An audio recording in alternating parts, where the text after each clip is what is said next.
안녕하세요. 저는 서울에 사는 30대 중반의 여자입니다. 저는 오늘 전 남자친구와 파혼했던 이야기를 꺼내보려고 합니다. 예비 시어머니가 저를 마치 노비 다루듯이 부리셨거든요. 결국 도망치긴 했지만 제게는 아직도 끔찍한 기억으로 남아있어서 그 이야기를 한번 해보도록 할게요. 저와 남자친구는 회사 선후배로 만났습니다. 남자친구는 회사 팀장님이었는데 처음에는 차가운 인상에 완전히 나쁜 놈인 줄 알았어요. 하지만 알고 보니 사람을 대할 줄 몰라서 조금 무뚝뚝했던 거고 사실은 누구보다도 따뜻한 마음을 가진 사람이더군요. 그때부터 마음을 키워온 저는 팀장님께 고백을 했고 다행히도 팀장님 또한 제 마음을 받아주셔서 교제하게 되었습니다. 그렇게 저희는 1년간 행복하게 사귀었어요. 팀장님은 마흔을 바라보고 저 역시 30대 중반을 바라보기에 저희는 자연스럽게 결혼을 생각하게 되었죠. 저희 부모님은 회사 근처에 살기에 종종 인사를 드릴 수 있었지만 남자친구의 어머님은 논산에 사셔서 한 번도 찾아뵐 기회가 없었어요. 가끔 전화 통화를 하긴 했지만 통화만으로 예비 시어머니가 어떤 분인지 깨닫는 건 쉬운 일이 아니었죠. 그래도 다행스러운 건 예비 시어머니께서 저를 좋게 생각해 주신다는 점이었습니다. 남자친구는 예비 시어머니가 저를 많이 보고 싶어 한다고 하더라고요.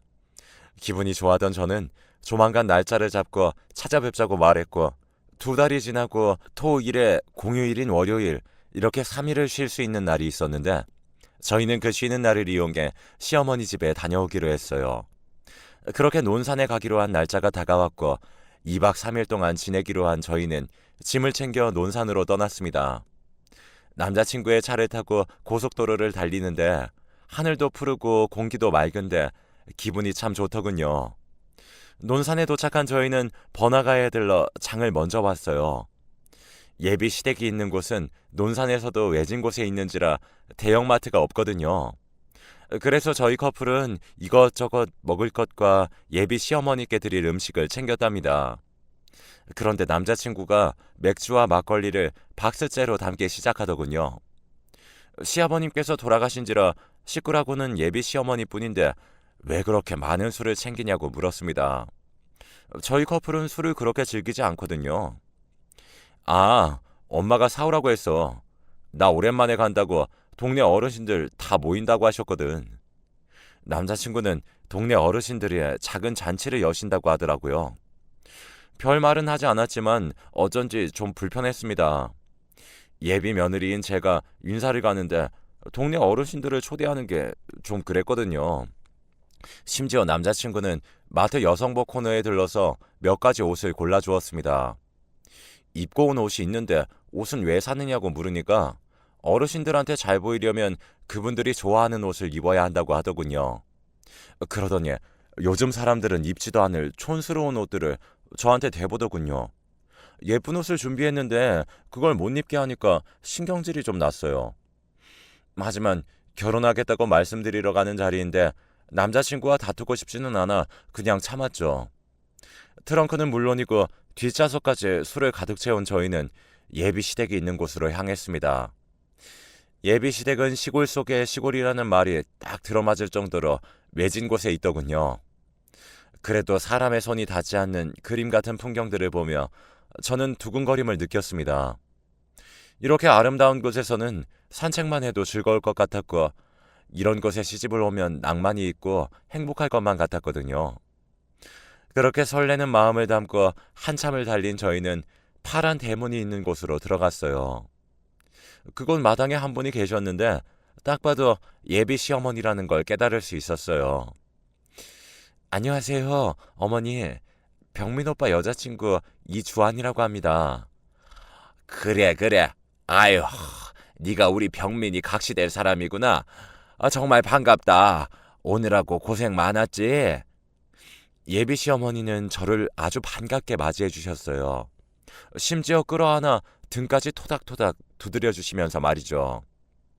예비 시어머니 품은 참 안락하더군요. 마치 다정한 외할머니 품에 안겨 있는 것 같았습니다. 사실 시골에서 뙤약볕을 맞으며 일하셔서 그런지 동년배인 저희 엄마보다 훨씬 나이 들어 보이기도 했어요. 예비 시어머니의 안내를 받아 저는 집 구경을 했습니다. 최근에 집을 리모델링 했다고 들었는데 정말 깔끔하긴 하더군요. 물론 시골 특유의 감성이 남아있긴 하지만 이 정도면 제가 2박 3일간 지내도 불편함이 없을 것 같았어요. 마당에는 평상이 있었는데 저기에서 따끈한 수육을 먹거나 벌렁 드러누워서 한숨 자면 정말 행복할 것 같았거든요. 주하나, 우리 집 어때? 서울에서 복잡하게 살 때랑 비교되지? 내가 좋을 거라고 말했잖아. 진짜 그러네, 오빠. 여기 너무 좋다. 오빠 덕분에 이렇게 좋은 것도 와보고, 어머니도 친절하게 맞아주시고, 나 여기 정말 잘 온 것 같아. 그렇게 저희는 휴가를 정말 잘 온 것 같다며 서로 평상에서 장난치며 노래를 불렀습니다. 그때 예비 시어머니께서 저희를 바라보시고는 배고프지 않느냐고 물으셨어요. 휴게소에서 뭘 먹긴 했지만 배가 고팠던 저는 출출하다고 말했습니다.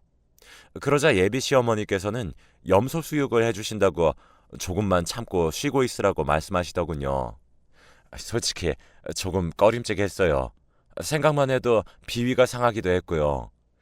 염소 고기를 먹어본 적도 없지만 예비 시어머니께서 해주신다는 염소 수육은 직접 키우는 염소를 잡아다가 해주신다는 거였거든요. 하지만 그렇다고 싫다고 말할 수도 없었던 저는 초면부터 입장 난처한 티를 내면 예의가 아닌 것 같아서 평소에도 자주 먹는다며 감사히 잘 먹겠다고 마음에도 없는 소리를 하고 말았죠. 물론 어머님께 잘 보이고 싶은 마음이 그때까진 컸으니까요.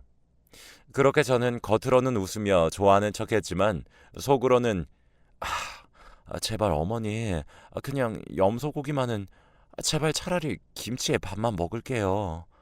이런 말을 하고 싶은 마음이 굴뚝 같았지만 결국은 아무 말도 못한 채 저는 염소가 있는 어머님의 뒤를 따라갈 수밖에 없었어요. 그곳에 자그마한 염소 농장이 있더군요. 저런 걸 먹는 건가 하고 생각하고 있는데 갑자기 예비 시어머니께서 울타리 안으로 들어가시더니 염소 한 마리의 뿔을 붙잡으시더군요. 자신의 미래를 아는 건지 염소는 발버둥을 치며 예비 시어머니 소나기에서 벗어나려고 했어요. 그 모습을 보니 비위가 더 확 상해서 온몸에 털이 빠드득 선 것 같았어요. 그래서 저는 도저히 안 될 것 같아 어머님께 말씀드렸죠. 어머니, 죄송하지만 염소 잡지 말고 저희가 사온 음식으로 먹으면 안 될까요? 어머님 드시라고 한우도 사왔는데 염소 지금 잡고 손질하려면 시간도 오래 걸릴 것 같은데. 염소가 괴성을 지르며 발악하는 걸 보고 싶지 않았던 저는 예비 시어머니에게 좋게 말씀드렸어요. 하지만 예비 시어머니는 어차피 이따 오실 동네 어르신분들 대접하려면 잡아야 한다. 그러니까 걱정하지 말어. 그리고 너도 염소고기 좋아한다며. 이렇게 멀리서 왔는데 내가 우리 며느리 될 사람한테 이런 것도 못 해주겠니? 라고 하시는 겁니다. 괜히 어머니께 마음에도 없는 소리를 해가지고는 반강제로 정말 염소고기를 먹어야 되는 처지가 된 거죠. 이래서 사람은 거짓말을 하면 벌을 받는가 봅니다. 어머니는 발을 질질 끄는 염소의 뿔을 붙잡고 울타리 바깥으로 끌고 나오시더라고요. 저는 남자친구에게 꼭 저래야 하는 거냐고 눈빛을 보냈습니다. 하지만 남자친구는 네가 곱게 자라서 모르는 모양인데 시골에선 흔한 일이야. 잔인할 것도 전혀 없어. 라고 하더군요. 심지어 예비 시어머니를 도와 염소를 끌고 갔고요. 차마 도축하는 장면을 눈뜨고 보지 못할 것 같은 저는 잠시 그 자리를 피해 있었어요. 아마 둘이 힘을 합쳐 염소를 도축했겠죠. 그 잔인한 장면을 생각하니 그때부터 이곳으로 휴가를 온 게 점점 후회가 되기 시작했답니다. 예비 시어머니와 남자친구는 가죽을 벗겨낸 염소를 펄펄 끓는 솥단지에 집어넣었어요. 조금 전까지 살아 움직이던 염소가 솥단지 안에서 잊고 있다고 생각하니 영 꺼림칙하더라고요. 하지만 문제는 그 다음부터였습니다. 예비 시어머니는 1시간 뒤면 동네 어르신들이 오신다면서 분주하게 잔치 준비를 시작하시더라고요. 남편은 커다란 상 여러 개를 폈고 예비 시어머니는 음식을 분주히 준비하셨죠. 멀뚱히 서 있던 저에게 이런저런 심부름을 시켜대기 시작한 건 그때부터였어요. 아유, 주하나, 혼자 뭘 그리 멀뚱멀뚱 서 있어. 가서 동네 어르신들 맞이하게 상 좀 깨끗이 하나씩 다 닦아주라. 그리고 너 전 부칠 줄 알지? 지금 당장 부엌에 가서 부추랑 김치 가지고 전 좀 지져라. 어르신들 건강 생각해야 하니 절대 타지 않도록 잘 부쳐야 된다. 저는 땀을 삐질삐질 흘리면서 전을 부치고 있다가 남친 어머니가 부르시면 금방 달려가서 심부름을 하고 또다시 불 앞으로 달려가곤 했습니다. 주하나, 내가 타지 않게 조심해서 전 부치라고 했잖니. 이렇게 음식을 못해서야 어떻게 시집을 오려고 그래? 너네 어머님은 30이 넘도록 이런 것도 안 시켰다니?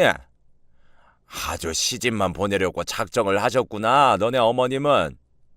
와, 정말 미쳐버리는 줄 알았습니다. 제가 이곳에 온 이유는 단지 어머니께 결혼 전에 인사를 드리러 온 제밖에 없는데 내가 무슨 이 집 종도 아니고 이것저것 시킬 수가 있나요?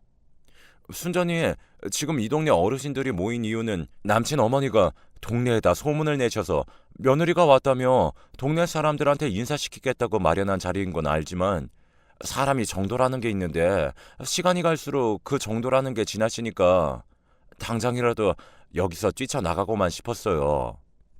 평생 잘 해보지도 않은 설거지에 쪼그려 앉아서 전을 부치고 있으니 날씨는 덥지, 불은 뜨겁지, 제 마음도 활활 불타버리는 것만 같았습니다.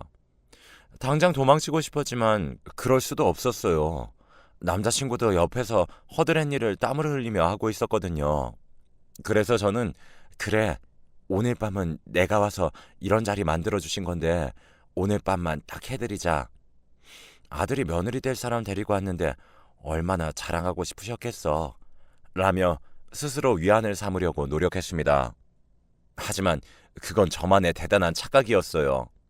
1시간 정도가 흐르자 정말 동네 어르신들이 하나둘씩 예비 시댁으로 오시더군요. 그분들은 옹기종기 모여 앉아 염소 수육을 드시고 저와 남자친구가 사온 맥주에 막걸리를 정신없이 비우셨습니다. 예비 시어머니께서 제게도 염소 수육을 내주시긴 하셨지만 그건 그저 접시에 대충 덜어서 부엌 한켠에 놓아둔 것뿐이었죠. 심지어 국내 어르신들이 심부름을 엄청나게 시키는 바람에 그것마저 제대로 먹지도 못했고요. 해가 지고 밤이 되자 동네 어르신들이 돌아가셨어요. 그분들의 틈바구니에 껴서 막걸리를 잔뜩 들이키시던 예비 시어머니는 산더미 같은 설거지를 두고서 술에 취한 채 그냥 마당 평상에서 주무시더라고요. 모든 걸 우리한테 마치 맡겨버린 모습인 것만 같았습니다. 그래서 어쩔 수 없이 남친이랑 또 서서 설거지를 하기 시작할 수밖에 없었죠. 이게 웬 고생인지 모르겠더라고요. 남친과 함께 설거지와 뒷정리까지 끝내고 나니 자정을 훌쩍 넘겼더라고요.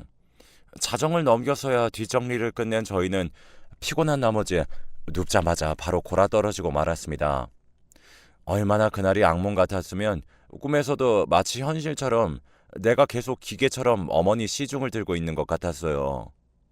다음날 아침 깊은 잠에 빠져들고 있을 때쯤 누군가가 저를 흔들어 깨우는 겁니다. 처음에는 남자친구인 줄 알고 오빠, 나 너무 피곤해서 그런데 조금만 더 잘게. 몸이 너무 무거워서 지금 못 일어나겠어. 라고 했는데 꿈에서도 듣기 싫은 그 목소리가 들리는 겁니다. 예, 너 지금 잠꼬대 하니? 지금 시간이 벌써 7시가 되어가는데 아직도 이러고 있어? 얼른 채비해라. 밭에 가서 고추 좀 따러 가자꾸나. 네? 어머니, 이 시간에 갑자기 고추라니요. 오늘도 누구 오시나요? 아휴, 그게 아니라 올해 고추 농사가 잘 돼서 니네 집에도 좀 담아서 보내주려고 한다. 그러니까 어서 채비해. 어머니, 저희 집에 고추 겁나 많아요. 굳이 안 그러셔도 돼요, 어머니. 뭘 안 그래도 돼. 사돈 될 분들인데 네 시애미가 고추 좀 보내는 것은 사돈 간의 정으로 보내준다는 건데 참말 말고 어서 일어나. 그리고 이거 입고 10분 뒤에 나와라. 어머님이 주신 것은 정말 말로만 들었던 몸빼바지였어요. 알록달록 색상이 섞인 그 몸빼바지 말이에요. 30평생 살면서 단 한 번도 입어본 적이 없었는데 대단한 시어머니 되실 분 때문에 저는 그 몸빼바지를 입고 있는 처지까지 되어버렸죠. 기가 찼지만 밭일하는데 제 옷이 더러워지는 게 싫어서 일단 입긴 입었어요. 그렇게 시어머니와 밭으로 나가려는데 남자친구는 드르렁 드르렁 코 고는 소리가 들리더군요. 그걸 듣는데 자기 자식은 놔두고 왜 남의 자식을 고생시키는 거야? 이런 생각이 들었지만 제 손을 잡고 언제 그랬냐는 듯 다정하게 밭으로 데리고 가는 모습을 보니 저는 더 이상 어쩔 도리가 없었습니다. 정말 마음 같아서 당장 손을 빼버리고 싶었지만 어머님 손이 무슨 단단한 바위 같았어요. 덩치도 크신 분이었지만 손목 힘이 워낙 강해서 저는 마치 경찰이 도둑을 연행하는 것처럼 질질 끌려가다시피 했네요. 아, 다들 안 보셔도 상상해 보시면 어떤 느낌인지 아시겠죠? 고추밭으로 가니 예비 시어머니는 먼저 시범을 보이시며 고추 따는 방법을 알려주셨어요. 그렇게 어려운 건 아닌 것 같아서 저는 말씀해 주신 대로 열심히 고추를 따기 시작했어요.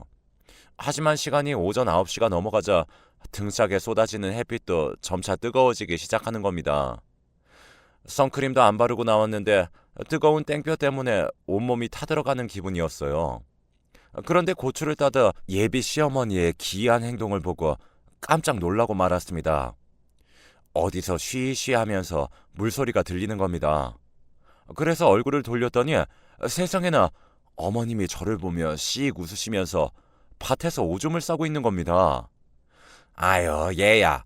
시골에서는 급할 때 다 이렇게 싸. 그러니까 이해하렴. 너도 마려우면 눈치 보지 말고 얼른 싸고. 얼마나 시원한지 몰라요. 그리고 이 고추밭에 오줌 싸면 다 거름이 되고 살이 된단다. 헐. 실실 웃으면서 제게 말하는 어머니의 모습을 보고 황당하고 어이가 없었어요. 아무리 앞으로 내가 자주 볼 사이이고 며느리 될 사람이라고는 하지만 우린 어제 살면서 처음 보는 인간관계였거든요. 그런데 어떻게 제 앞에서 그럴 수가 있는지, 그런 어머니를 보고 앞으로 제 인생에 지옥문이 열리는 것만 같았습니다. 그리고 처음에는 우리 친정에 보내줄 고추만 따겠다는 시어머니는 한참이 지나도록 그만하자는 소리를 하지 않는 거예요. 들어보니 내일 시장에서 장이 열리는데 이 고추들을 시장에 팔아야 하니 조금만 더 따자는 겁니다. 아, 그 말은, 친정에 고추 보내자고 했던 말은 그저 시장에 고추를 팔기 위한 미끼를 던져서 자고 있는 저를 기어코 데리고 왔던 거였어요. 아, 정말 너무 얄밉고 어쩜 저렇게 꼴불견일 수 있는지 한 번만 더 건들면 정말 폭발해버릴 것만 같았어요. 하지만 제 얼굴을 보고 상황 파악이 되셨는지 곧바로 내려가자고 하시더군요. 정말 눈치 빠른 백여시 같았어요. 그렇게 저희는 집으로 내려올 수 있었어요. 수북이 쌓인 고추를 보고 남자친구는 대충 상황을 파악했는지 예비 시어머니에게 말했죠. 엄마, 뭐하러 주한이 일찍 깨워서 밭에 들어갔어. 어제 엄마 술 취해서 잠들 때 주한이가 다 치우고 새벽에서야 잠들었단 말이야. 그리고 이 고추는 또 뭐야? 서울 가면 마트에 이런 거 아주 널렸는데 주한이 여기 인사드리러 온 거지 막노동하러 온 거 아니잖아. 그렇게 말하면서 시어머니에게 언성을 높이는 겁니다. 그래서 그 앞에서 무안했던 저는 아니 오빠 전혀 힘들지 않던데 뭘, 어머니랑 산책도 할 겸 잠깐 갔다 온 거야. 그러니까 너무 어머니께 그러지 마 라고 또다시 마음에도 전혀 없는 소리를 하고 말았습니다. 그러자 시어머니는 거봐, 내가 뭘 고생을 시켰다는 거야. 미리 일 배워놔서 나쁠 것 없잖아. 설마 이 늙은이 보고 평생 밭일 하라는 게냐? 너네들이 틈나는 대로 와서 예미 일도 도와줘야 할 거 아니야. 어디 고추밭 뿐이니 밭에 당근이랑 무랑 다 재배해야 하는데. 헐, 이거 배워서 그럼 나보고 시간 날 때마다 오라는 거야? 그리고 고추 말고 당근은 또 뭐고 무는 또 뭐야? 나 평생 이 집에서 종노릇 해야 되는 거야? 생각만 해도 너무 끔찍했어요. 마치 이 집에 시집 오면 며느리로 들어온 게 아니라 그 말로만 들었던 고통의 시집살이를 해야 될 것 같은 느낌이 들기 시작하더군요. 그렇게 조금 쉬다가 저녁 먹을 때쯤이 되었습니다. 예비 시어머니는 저녁 때 저희가 사온 한우를 구워 먹자며 깻잎을 따러 가자고 하셨어요. 아가, 귀찮겠지만 깻잎 좀 따오자. 얼마나 따오려나 싶어 따라갔습니다. 그런데 혹시나가 역시나라고 손이 큰 예비 시어머니는 깻잎을 수백 장이나 따시더군요. 이분 셋인데 뭘 그렇게 따나 욕심도 참 많다 싶었어요. 그렇게 저와 예비 시어머니는 깻잎을 따와 물에 씻었어요. 그런데 갑자기 한 남자분이 대문을 거칠게 밀며 들어오시더군요. 김씨, 김씨 아줌마 있어? 김씨는 다름 아닌 예비 시어머니를 지칭하는 말이었어요. 그걸 아는 예비 시어머니가 나가보시더군요. 아니 김씨 아줌마, 혹시 아줌마가 밭에 있던 깻잎 다 따갔어? 공동으로 쓰는 깻잎을 그렇게 싹쓸이해 가면 어떡해? 남자분은 공용으로 사용하는 텃밭의 깻잎을 전부 털어가면 남들은 대체 뭘 먹냐고 따졌어요. 공동 텃밭인지 몰랐지만 저 역시 남자분의 말씀에 동의하는 바였습니다. 다 먹지도 않을 깻잎을 수백 장이나 따왔으니까요. 그런데 예비 시어머니 항변이 정말 우습더군요. 아니, 우리 집에서 딴 거 맞아요. 근데 내가 간 게 아니라 우리 며느리를 시켰거든. 내가 고기 먹을 때 좀 먹자고 깻잎 따오라고 시켰는데 그걸 다 따왔지 뭐예요. 내가 참 기가 막혀서 아유 미안해요. 내가 안 그래도 한 소리 했어요. 새아가 너 좀 나와봐라. 예비 시어머니는 잘못을 다 제 탓으로 돌리는 건 물론 심지어 저를 불러내 대신 사과까지 시키더군요. 어처구니가 없었지만 사실을 밝혔다간 더 난리가 날 것 같아 저는 제가 저지르지도 않은 죄에 대해 사과를 드렸습니다. 아니, 그 젊은 아가씨가 뭘 그리 욕심이 많아요. 공룡이고 아니고 간에 먹을 만큼만 따가야지. 서울에 살아서 그런가 절약을 몰라 절약을. 남자분은 제게 호통을 치셨습니다. 저는 바보처럼 굽신거렸고요. 그렇게 남자분은 한참이나 잔소리를 하시다가 돌아가셨어요. 상황이 끝난 후 예비 시어머니를 쳐다봤지만 예비 시어머니는 모른 척하며 다시 저녁 준비를 하시더군요. 진짜 마음 같아선 밥상이고 뭐고 다 엎은 다음에 집으로 당장 돌아가고 싶었어요. 그렇게 다음 날이 되었습니다. 이곳에 온 동안 노동만 했던 저는 이틀 동안 본의 아니게 어머니 일을 도와주느라 온몸이 성하지 않은 데가 없었어요. 얼굴은 촌년처럼 벌겋게 탔지. 팔에는 어디서 찍혔는지 멍이 다 들었지. 팔은 퉁퉁 부어서 물집이 생기려고 하지. 아주 죽을 것만 같았어요. 그래서 마지막 날인데 오늘만은 일을 안 시키겠지 했는데 저 멀리서 점점 검은 그림자가 퍽퍽 걸어오는 소리가 들렸습니다. 그리고 문을 열더니 주하나 어서 채비하거라. 오늘은 나랑 시장에 고추 팔러 가자. 정말 이번에는 무려 새벽 6시였어요. 오늘 장날이라는 거 어제 말했지? 어서 서둘러. 좋은 자리 차지하려면 지금 바로 나가야 돼. 정말 저승사자보다 더 듣기 싫은 소름 끼치는 목소리였어요. 도저히 이러고는 제가 제명에 살지 못할 것만 같았죠. 다시 한번 몸빼바지를 건네준 어머니에게 대놓고는 말을 하지 못할 것 같고 저는 머리를 굴리기 시작했습니다. 어떻게든 이곳에서 빠져나가야만 했으니까요. 그래서 저는 어머니께 일단 알겠다고 말하고는 오늘은 샤워 좀 해야 할 것 같다고 말하며 빨리 씻고 나온다고 말을 한 뒤에 바로 화장실로 향했습니다. 그리고는 물소리가 나게 수도꼭지만 틀어놓고 제 휴대폰으로 카카오 택시를 호출하기 시작했어요. 아무리 시골이라고는 하지만 조금만 가면 읍내인 곳이니까 금방 잡힐 수도 있을 것 같았어요. 그렇게 저는 제발 택시가 잡히기만을 간절히 기도하고 기도했습니다. 그리고 제게 날라온 문자 한 통. 23분 뒤 도착. 네, 맞아요. 23분 뒤에 이곳에 도착을 한다는 문자였어요. 그래서 저는 어떻게든 그 순간부터 23분을 버텨야만 했습니다. 버티지 않으면 전 꼼짝없이 시어머니한테 잡혀서 시장에서 고추를 팔게 되는 신세가 될 테니까요. 어머님은 화장실 문을 세게 두드리시면서 아니 얘가 시간 없다니까 대충 씻고 나올 것이지 왜 이렇게 오래 걸리니? 라며 자꾸 재촉을 하셨습니다. 그 23분이 마치 2시간도 넘는 것 같았어요. 그렇게 기다리고 있다가 조용히 화장실 밖으로 나오니 어머님이 안 보이는 겁니다. 보니까 다른 집안일을 제가 씻고 있는 동안 하고 있는 것 같았어요. 저는 그때를 노리고 제 짐도 버려둔 채 손살같이 호출한 택시를 타기 위해 뛰어나갔습니다. 그 순간에는 짐이고 뭐고 남편도 다 필요 없었어요. 무조건 이 집에서 나가야만 한다는 생각만 갖고 있었으니까요. 그렇게 저는 어머니 몰래 그 지옥 같은 곳에서 빠져나갈 수 있었고 구사일생으로 택시를 탈 수 있었습니다. 왜 직접 말하지 않고 그렇게까지 했냐고요? 그렇게 말을 했다가는 시어머니 그리고 남편과 인상 붉히면서 언쟁을 했을 게 뻔하니까요.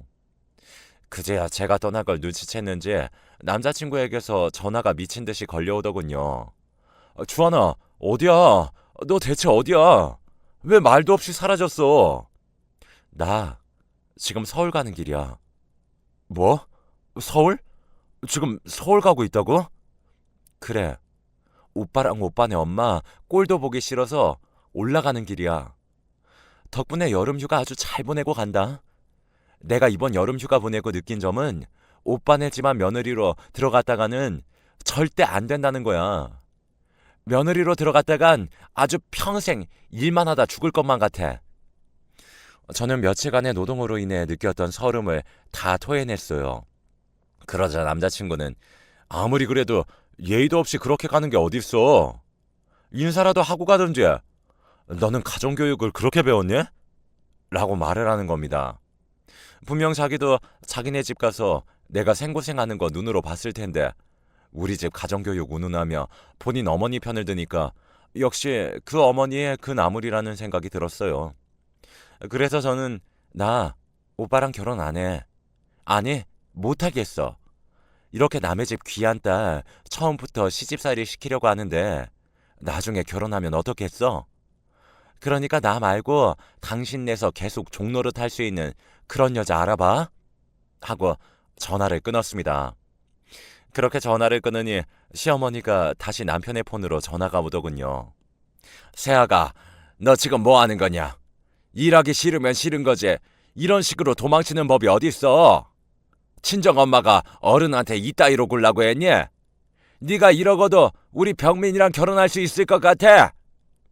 예비 시어머니는 화가 잔뜩 많이 나신 듯 언성을 높이며 제 잘못을 꾸짖으시더군요. 하지만 저 역시 물러서지 않았어요.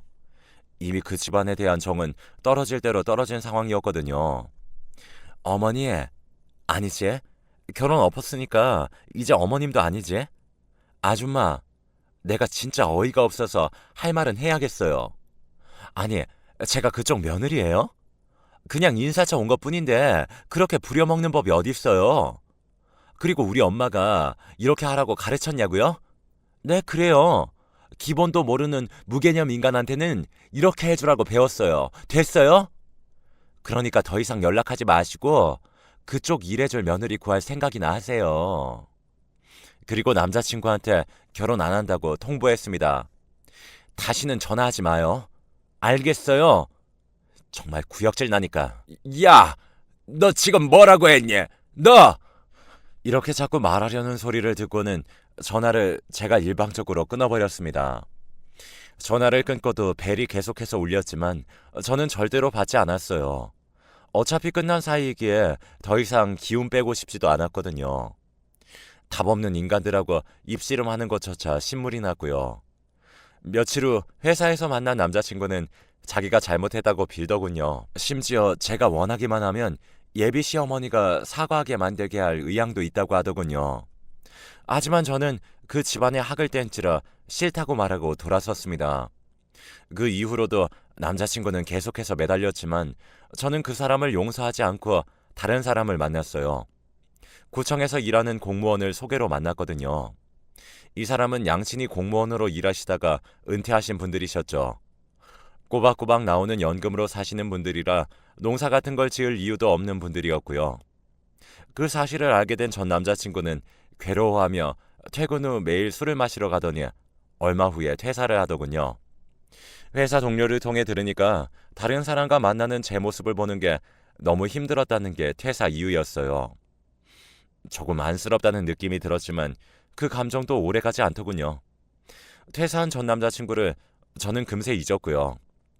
지금 저는 새로 사귄 남자친구와 양가의 결혼 허락을 받으러 다니고 있어요. 예비 시부모님이 저를 굉장히 예뻐하시는 덕분에 결혼은 문제없이 진행될 것 같네요. 저도 이제 과거의 나쁜 기억은 다 잊고 곁에 있는 사람과 미래를 꾸려가겠습니다. 지금까지 긴 사연 들어주셔서 감사합니다. 행복하세요.